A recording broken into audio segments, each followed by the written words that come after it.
Hey guys, it's Sam here, welcome back to the channel. Had a few comments about my arms, so I'm just going to show you how we're getting on here before I move on to today's main programming, which is a book review.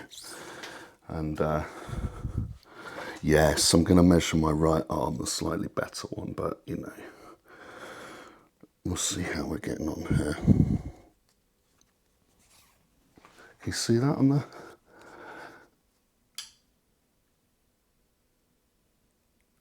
Is that clear? Yeah, it should be now.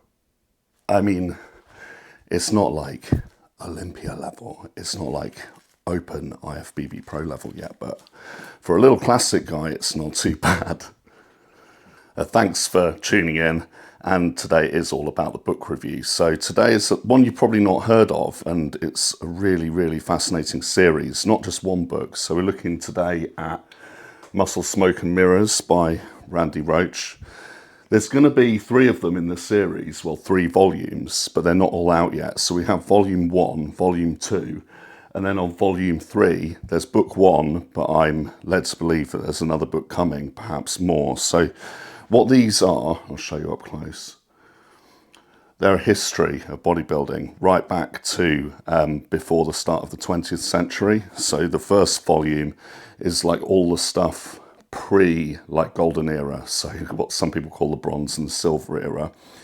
And then the second volume is all about the pumping iron years and the golden era in general, and then just into the 80s. But it's really the 80s starts in volume 3 with the comebacks. So I'm just really going to recommend this book, really. It's one of the most well-researched you're ever going to find on the history of bodybuilding. If it was a specific topic like the Weeders or the Hoffmans, you'd find specific books on it. But for all of the history of the whole thing and its origins, and even a lot of information you can learn on, you won't find anything better than these. So in the first one, it's got the very origins of it, and he talks about vaudeville performances and strongman performances, origins of physical culture, and when the whole thing wasn't defined as bodybuilding, strongman, powerlifting was all mixed together, and where it all comes from.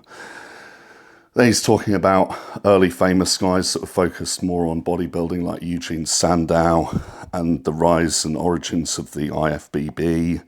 He talks about all the different diets that were used before, the history of people like Vince Gironda, or Gironda, however you say it.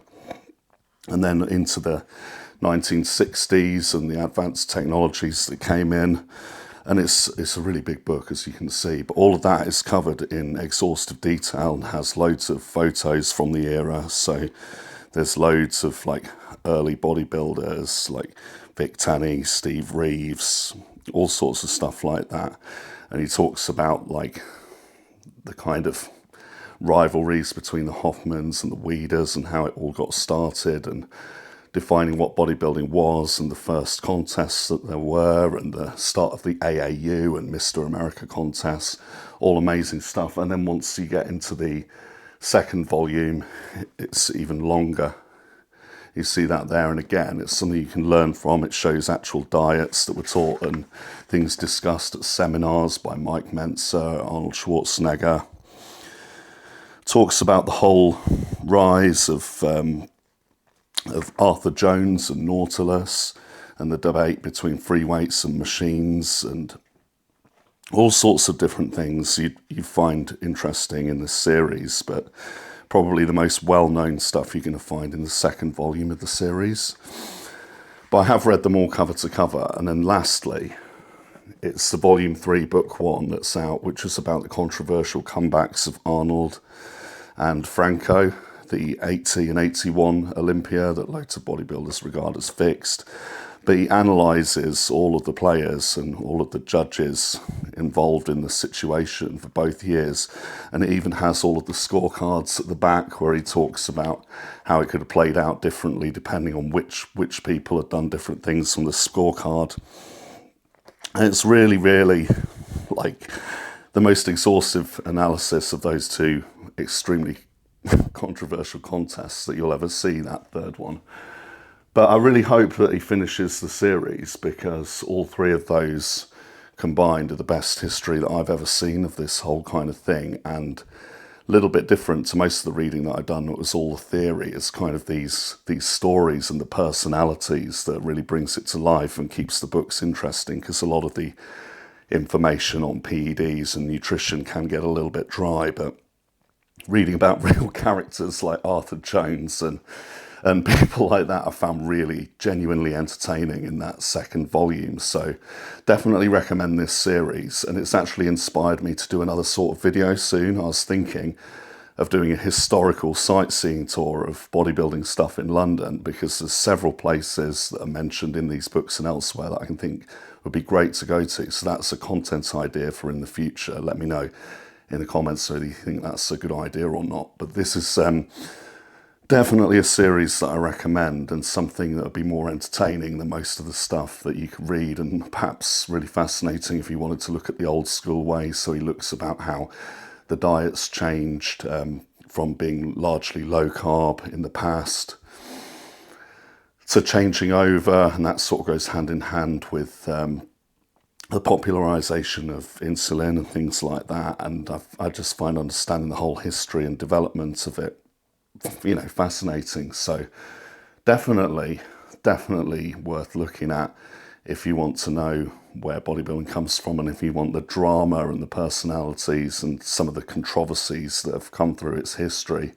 He talks about loads of other things that were off-putting to the general public about bodybuilding and how well it was received or otherwise as it grew. And he talks about how Arnold, in the second volume here, spearheaded the whole gym culture, and how the machines allowed the expansion of gyms everywhere when he was looking at Nautilus history and all of that. So that's the end of the book roundup. I hope you've enjoyed it, and I will do more of these in the future. See you soon. Oh yeah, lastly, just to finish the whole video as I started it, I'll do a little chest measurement as well. So doing all of these like every couple of weeks or something is a really good way to track progress rather than just body weight. And it's what I do all the time. I always do chest expanded because you'd be tempted to do it that way anyway. But we got 55 inches at the widest point, and inhaling as you saw. Hey, it's good progress. All the workouts are working. It's like I know what I'm doing or something. Sorry.